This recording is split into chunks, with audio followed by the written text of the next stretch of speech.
کہ یہ تقرری تو ہم نہیں ہونے دیں گے، تو وہ جو تقرری وہ نہیں ہونے دیں گے ایک عزم کر رکھا تھا، وہ تقرری اب ہو رہی ہے اور وزیر اعظم شہباز شریف کے دستخط سے ہی ہو رہی ہے۔ عمران خان سے کسی نے مشورہ نہیں لیا، حالانکہ وہ دمدان ساز جال ساز ایوان صدر میں بیٹھا ہوا افرادیہ،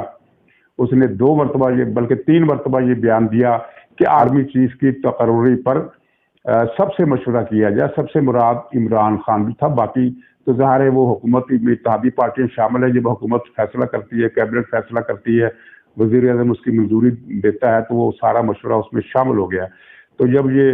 اس کراچی سے نکلے ہوئے باندر نے جب یہ کہا کہ سب سے مشورہ لیا جائے تو اس کا مطلب یہی تھا کہ عمران خان کو بھی مشورے میں شریک کیا جائے،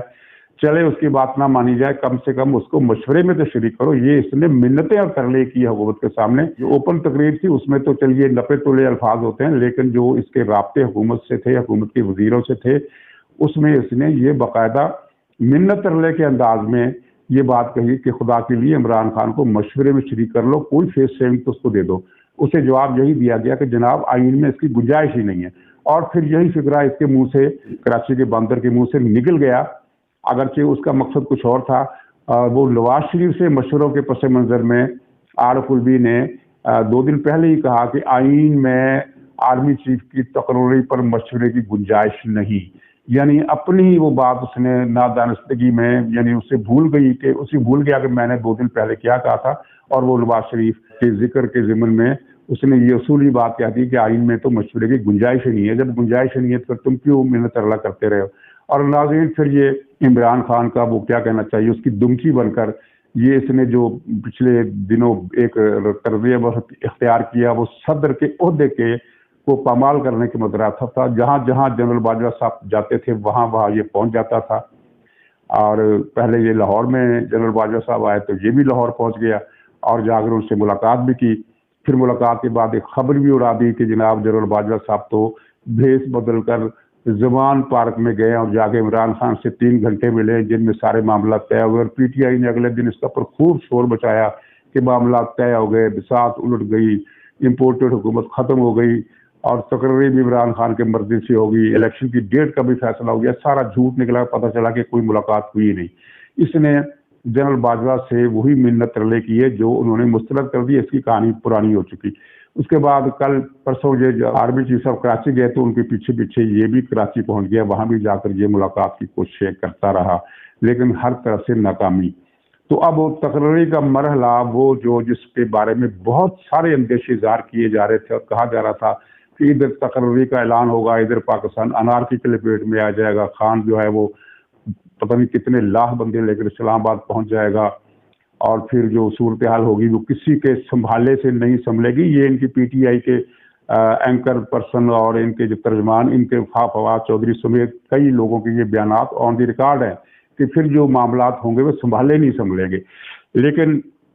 اب کیا ہو رہا ہے، وہ میں دوسرا پوائنٹ جو ہے رسوائی والا بعد میں کرتا ہوں، پہلے یہ کہ اب کیا ہو رہا ہے۔ اب یہ ہو رہا ہے کہ ان کے پاس لانگ مارچ کے لیے بندے پورے نہیں ہیں۔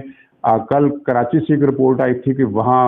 کراچی میں کوئی کیمپ لگانے کے لیے تیار نہیں ہو رہا، ورکر باہر نکلنے کی بات کو مسترد کر رہے ہیں، اور پارٹی قیادت کی ساری کوششوں کے باوجود کوئی آدمی پورے کراچی میں ایک بھی کیمپ لگانے کے لیے تیار نہیں۔ اور کل کے اخبار میں یہ خبر بھی آپ نے شاید دیکھ لی ہو کہ ملک گیر سطح پر بھی پارٹی فلسفوں کے اندر ایک مایوسی، ایک افسردگی ہے، وہ باتیں نہ ماننے جانے کی وجہ سے بھی ہے، اور جو اس رسوائی کی وجہ سے وہ بھی ہے۔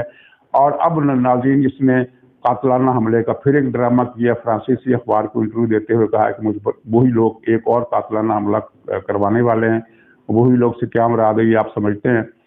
تو اتنے مضبوط سیکورٹی انتظامات، یعنی 600 تو وہاں پنجاب پولیس کے اہلکار ہیں، پختونخوا پولیس کے 250 آدمی وہ بھی آئے ہوئے، 250-300 آدمی، یعنی لگ بھگ 1000 نفری ایسے لوگوں کی جن کی بندوقیں ہمیشہ ریڈی رہتی ہیں، وہ ایک مکان کے گرد دیوار بن کر کھڑے ہوئے ہیں۔ پھر اس کے بعد ریت کی دیوار ہے، پھر شیشوں کی دیوار ہے بلٹ پروف کی، اور پھر اس کے بعد پتہ نہیں کیا اندر بھی بندوبست ہیں۔ دھوکہ دینے کے لیے عمران خان کا کمرہ بھی بدل دیا گیا ہے کہ وہ کس کمرے میں سوتے ہیں، آج اس کمرے میں تو کل اس کمرے میں۔ تو اس کے باوجود اسے یہ خطرہ ہو گیا ہے کہ مجھ پر ایک اور قاتلانہ حملہ ہونے والا۔ یہ تو کہتا تھا کہ میں تو موت سے ڈرتا ہی نہیں، تو اب یہ قیاس آ رہا یہ ہو رہی ہے کہ یہ ڈرامہ کس مقصد کے لیے رچایا جا رہا ہے. کیا لانگ مارچ میں آنے والوں کو یہ پیشگی اطلاع دی جا رہی ہے کہ خان کی زندگی بہت خطرے میں ہے, وہ پنڈی اسلام آباد نہیں آئیں گے, آپ وہاں پہنچو, جو مرضی کرنا کرو, خان آپ سے ویڈیو لنک کے ذریعے بات کرے گا, کیمرے کے ذریعے بات کرے گا, آپ کے سامنے وہ نہیں آ سکتا. اور پی ٹی آئی کے لوگ اس بات کو قبول بھی کر لیں گے کہ ہاں جی خان کی زندگی بہت قیمتی ہے, بڑے خطرے میں. حالانکہ یہی پی ٹی آئی والے کہا کرتے تھے کہ خان اتنا بہادر ہے کہ دیکھو کنٹینر پر وہ بلٹ پروف شیشے کے بغیر چلتا ہے, اسے کسی موت کا ڈر نہیں ہے, اتنا بہادر ہے. اور اب وہ خان جو ہے وہ اس کے لیے ایک بلٹ پروف شیشوں والا کنٹینر تیار کرا لیا گیا ہے. وہ اس کنٹینر پر بھی بیٹھنے کے لیے تیار نہیں ہے کہ کیا پتہ نیچے کوئی گھس کر کنٹینر کے وہ رائفل کی گولی اوپر چلا دے گا, پتہ نہیں نیچے سے کیسے چلا دے گا. لیکن عمران کو خطرہ ہے کہ وہ نیچے سے چلا دے گا, تو وہ نیچے سے چل گئی تو وہ بلٹ پروف شیشہ کیا کرے گا. وہ کنٹینر میں, بلٹ پروف کنٹینر میں, اور پہلے سے ٹرپل ہو گئی سیکورٹی کے باوجود کنٹینر میں بیٹھنے کے لیے تیار نہیں ہے. تو کچھ لگتا کچھ یہی ہے کہ یہ لانگ مارچ وہاں لوگ تو آ جائیں گے پختونخوا سے اور ادھر ادھر سے. پنجاب سے تو بہت کم لوگوں کی رپورٹ مل رہی ہے کہ وہ وہاں پہنچیں گے. زیادہ تر انحصار, بلکہ تقریباً سارا انحصار ان کا کے پی پر ہے کہ وہاں سے لوگ آئیں گے. لیکن خان صاحب جو ہیں, یعنی جو بارات تو آئے گی, بارات کا دولہا نہیں ہوگا. تو ناظرین, عمران خان نے اپنے 3.5 سال میں کرپشن کے جو ڈنکے بجائے, وہ کہانی کسی سے چھپی نہیں ہے. ہر روز ایک سکینڈل, ہر روز ایک سکینڈل, اور ہر سکینڈل اربوں روپے کا. اور اس میں جو خاص جو ڈائریکٹ کرپشن کا سکینڈل تھا وہ تھا ملک ریاض والا, جس میں وہ جو برطانیہ سے اس کی منی لانڈرنگ کی گئی, بلیک منی, حرام کی, ناجائز غیر قانونی لوٹی ہوئی دولت جو ملک ریاض کی تھی, وہاں برطانیہ کی حکومت نے ضبط کر کے پاکستان کی گورنمنٹ کے حوالے کر دی شہزاد اکبر کے ذریعے. اور وہ رقم عمران خان نے کیبنٹ کے اجلاس میں ایک لفافہ دکھا کر اس لفافے کی منظوری دے دو, لفافہ منظور کر لیا گیا. اور اس لفافے کی منظوری کے تحت وہ رقم ساری کی ساری ملک ریاض کو دے دی گئی. یعنی قومی خزانے سے 50 ارب روپے ملک ریاض کو دے دی گئے, بلکہ اس سے بھی زیادہ وہ مالیت کی رقم بنتی ہے. اور اس کے عوض رشوت لی عمران خان نے ڈائریکٹ ملک ریاض سے 5.5 ارب روپے کی قیمتی اراضی, اور اس کے علاوہ کئی کروڑ روپے کا ہیروں کا ہار, جس کی مالیت کچھ لوگ 20 کروڑ بتاتے ہیں. وہ 20 کروڑ روپے کا ہار جو تھا وہ ملک ریاض نے سیدھا اس کو دیا پنکی پیرنی کو. اور شاید یہ وہی ہار تھا جو اس سے پہلے بھی کوئی ہار لیے گا تھا, جس کی رپورٹ جنرل آصم منیر نے بطور ISI چیف کے عمران خان کو کی کہ تمہارے گھر میں کرپشن کی گنگا بہ رہی ہے. تو جس پر عمران خان مشتعل ہو کر جنرل آصم کو اپنے راستے سے اپنی دانش میں ہٹا دیا. وہ سارے کیس جو تھے وہ اتنی بدنامی کا باعث نہیں بن سکے, اگرچہ بدنامی تو بہت ہوئی, لیکن وہ اس طرح آتش فشاں بن کر جس طرح یہ گھڑی والا معاملہ پھٹا ہے, اس طرح کوئی ایشو نہیں بنا. تو ناظرین, یہ پھر قدرت کا ایک سسٹم ہوتا ہے. اس میں آپ نے دیکھا کہ بڑے بڑے جو کرپشن والے کیس تھے ان پر وہ غل نہیں بچا. جو 1.5 ارب روپے کی اس چوری نے جو کوہرام مچا دیا, اور اب سوشل میڈیا میں پی ٹی آئی والے ڈیفینڈ نہیں کر پا رہے, وہ بہانے کیا بنا رہے ہیں. کل کامران خان کا ایک ٹویٹ دیکھا کہ اس سے زیادہ کرپشن تو کے ڈی اے میں ہوتی ہے جتنی عمران خان پر الزام لگا. مطلب یہ ہے کہ عمران خان نے اگر 1.5 ارب روپے کھا لیے ہیں تو کیا غضب کیا, اس سے زیادہ کرپشن تو فلاں ادارے میں ہے. اچھا, کوئی یہ کہتا ہے کہ یہ گھڑی ہے ہی, گھڑی ہی جعلی ہے, یہ گھڑی وہ ہے ہی نہیں. اور کوئی کہتا ہے کہ یہ سارا قصہ ہی جھوٹ ہے. اور کوئی کہتا ہے کہ یہ جو عمر فاروق ہے جس نے یہ گھڑی خریدی وہ تو فراڈ شخص ہے, اس کی بات کا کیا اعتبار کرنا. یعنی پی ٹی آئی کو اب کچھ سمجھ میں نہیں آ رہا کہ ہم نے اس گھڑی کے مسئلے پر عمران خان کا دفاع کیسے کرنا ہے. کبھی یہ کرپشن کی جسٹیفیکیشن دیتے ہیں, اور وہ جو ان کا ایک بہت ہی گستاخ رسول قسم کا دانشور ہے حوریہ مقبول, اس نے ایک ٹویٹ کیا ہے کہ وہ تحفے تو حضور صلی اللہ علیہ وسلم نے بھی وصول کیے تھے. یعنی اندازہ کریں کہ یہ عمران خان کو کہاں سے اٹھا کر کہاں لے گیا ہے. یہ خوف خدا سے عاری شخص اور رسول کا گستاخ, یہ وہی شخص ہے جس نے پہلے کہا تھا کہ فلاں فلاں کی تقرری رسول اکرم نے کی ہے. جن کی تقرری رسول اکرم نے کی, نعوذ باللہ, اس کے مطابق ان کو اب یہ گالیاں بھی دے رہا ہے. اب سوشل میڈیا ہے, پبلک ہے, پوری دنیا میں عمران خان کی جو بھد اڑی ہے, اس کے کپڑے واقعتاً یعنی لغوی معنوں میں ہم یہ کہہ سکتے ہیں کہ اس کے کپڑے اتر گئے. وہ بیچ بازار کے چوراہے کے اندر ننگا کھڑا ہے اور لوگ تھو تھو کر رہے ہیں, دنیا تھو تھو کر رہی ہے. اور نہ عمران خان کو سمجھ میں آ رہی ہے, نہ پی ٹی آئی کو سمجھ میں آ رہی ہے کہ میں نے کیا کرنا. لاہور میں آپ نے دیکھ لیا کہ وہ لاہور کے جوا مافیا کا جو ہیڈ ہے صوبائی وزیر بھی ہے اسلم اقبال، وہ جب پہنچا وہاں جیلانی پارک جو لاہور کا مشہور پارک ہے، وہاں کوئی فیملی فیئر تھا، کوئی میلہ تھا، وہاں پہنچا تو عورتوں نے اور نوجوانوں نے، یعنی ان کو سب سے زیادہ ناز اس بات پر ہے نا کہ عورت کسی بھی گھر میں ہو وہ ہماری حامی ہوتی، مسلم لیگ والوں کی اور گھروں کی عورتیں وہ بھی ہماری حامی، یہ ان کی بکواس ہے۔ تو بہرحال وہاں عورتوں نے نعرے لگائے گھڑی چور کے، اسلم چور تو گھڑی چور نہیں ہے، وہ تو جوا باز ہے، جوئے کراتا ہے، کمار خانے اس کے، کمار کے اڈے ہیں اور کچھ ایسے اڈے بھی اس کی ملکیت ہیں جن کا کمار خانوں سے کوئی تعلق بنتا ہے جو میں ذکر نہیں کرنا چاہتا۔ اس کے علاوہ وہ قبضہ گروپ بھی ہے اور لوٹ مار بھی ملوث ہے، لیکن اس کو گھڑی چوری کا تو ظاہر ٹارگٹ عمران خان ہے، لیکن اسلم اقبال کو دیکھتے ہی لوگوں نے گھڑی چور کی اتنے نعرے لگائے کہ انہوں نے فون کیا اور پولیس جو باہر کھڑی تھی پارک کے وہ اندر آئی اور انہوں نے پھر یہ نعرہ بازی ختم کرائی۔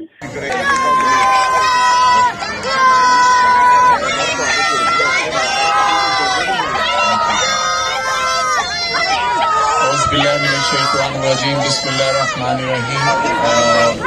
ہمارے چیئرمین وائس چیئرمین جتنے بھی دوست آج یہاں پر تشریف رکھتے ہیں، خواتین و حضرات، تھینک یو ویری مچ۔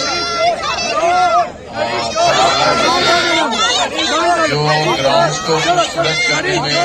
بہتر کرنے میں وہ مالی حضرات یہ چیزیں دلانے ہر جگہ پر کام کرتے ہیں، جس کا